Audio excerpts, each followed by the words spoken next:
네, 안녕하세요. 자, 오늘은 체포와 감금해제에 대한 설명으로 옳고 그름의 표시 OX가 어떻게 됐냐 했는데, 정답은 1번이에요. 다 맞아요. 자, 다 맞으니까 그냥 편하게 들으시면 됩니다. 자, 보겠습니다. 동그라미 가번서부터 볼게요. 체포죄는 계속범으로서 체포 행위에 확실히 사람의 신체의 자유를 구속한다고 인정할 수 있는 정도의 시간적 계속이 있어야 하나. 그렇죠. 어느 정도 시간이 흘러야지 체포죄지. 뭐 예를 들어 갖고 1초, 2초 땅 잡았다가 딱 푸는 거, 이런 건 체포죄가 아니죠. 그죠? 체포의 고의로서 타인의 신체적 활동의 자유를 현실적으로 침해하는 행위를 개시한 때 체포죄의 실행에 착수했다고 볼 것이다. 오케이, 맞는 얘기입니다. 그래서 계속범이라는 특징을 좀 여기다가 좀 동그라미 좀 해놓으세요. 그래서 체포 감금죄 같은 경우에는 계속범입니다. 이 계속범의 특징이 어떤 특징이 있냐면요, 여러분들의 쇼트 영상에도 많이 제가 보여드렸는데, 기수 시기와 종료 시기가 달라요. 그죠? 기수 시기와 종료 시기가 다르기 때문에 기수에 이른 이후에도 어쩐다? 공범이 가담할 수가 있다는 특징이 있습니다. 적어 놓으세요. 자, 여기다 이렇게 적어 놓으세요. 기수와 종료 시기가 다르다 적어 놓고, 플러스 이렇게 또 해놓고, 또 하나 뭘 적어 놓냐면은, 자, 범죄가, 그러니까 기수가 이루고 난 이후에도 얼마든지 공범이 거기에 가담할 수 있다, 이렇게 적어 놓으세요. 되셨나요? 그래서 기수 시기와 종료 시기가 다르다. 그래서 범행이 종료되기 전까지 공범은 얼마든지 가담할 수가 있습니다. 그 특징을 갖고 있는 것이 바로 뭐다? 체포죄다. 그래서 여러분 시험에 계속범 잘 물어봐요. 그래서 대표적인 샘플을 체포죄와 감금죄로 좀 기억해 놓으시면 되겠습니다.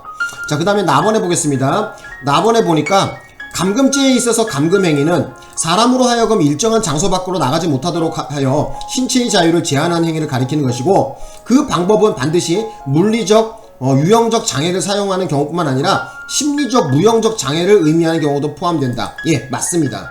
여기에 대한 얘기를 잠깐 좀 해볼게.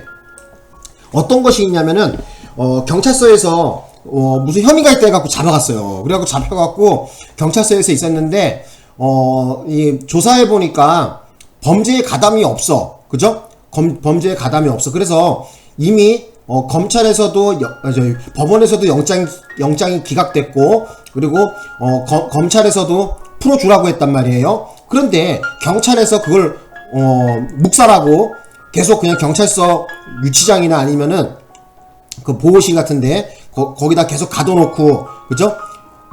근데 뭐 점심도 주고 얼마든지 뭐 밖에 나와갖고 왔다 갔다 할 수도 있는, 그죠? 유치장에서 나와갖고 그 경찰서 그 형사과 사무실에서 왔다 갔다 할 수 있는 이런 상태고, 플러스 뭐 거기 형사들한테 뭐 설렁탕도 얻어먹고 했다고 하더라도, 지금 그 사람은 어떻게 돼요? 심리적으로 지금 내가 나갈 수 없다는 어떤 압박감을 받고 있기 때문에 바로 신체의 자유를 제한받고 있는 것이죠.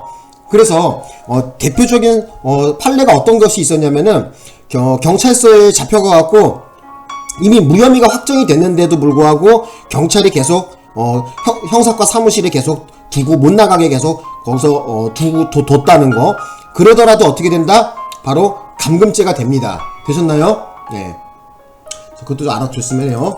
자, 그 다음에 이제 4번 해볼게요. 감금죄는 간접정범의 형태로 행할 수 있다. 그렇지. 자, 어떤 경우가 있냐면은, 예를 들어서 범죄한 놈도 아니야. 범죄한 놈도 아닌데, 얄미워갖고, 친구가 얄미워갖고, 경찰에다가 신고해갖고, 선생님, 이놈이 나쁜 짓 했어요. 범죄 저질렀어요. 하고 신고해갖고, 걔를 갖다 가짜로 뭐, 증거 같은 거 만들어갖고, 구속되게 만든다든지, 이런 거, 얼마든지 국가기관을 활용해갖고, 간접정범의 형태로 이루어질 수가 있겠죠? 그죠?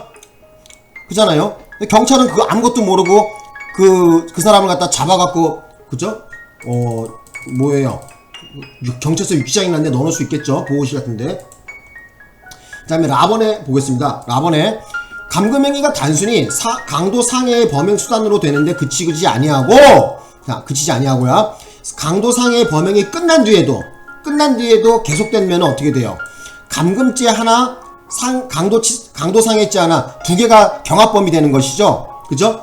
그래서 단순하게 범행의 수단으로 활용되는데 그치지 않고, 그 범행이 끝났는데도 계속해서, 그죠? 범행이 끝났는데도 계속해서 만약에 잡아둔다고 한다면은, 따로 하나, 범위가 있다고 봐갖고, 감금죄의 고의, 고의해서 범죄가 성립하고, 또 하나는 강도상해라는 것이 또 하나 성립해요. 그 두 개는 플러스 돼서 경합범 관계에 있겠죠.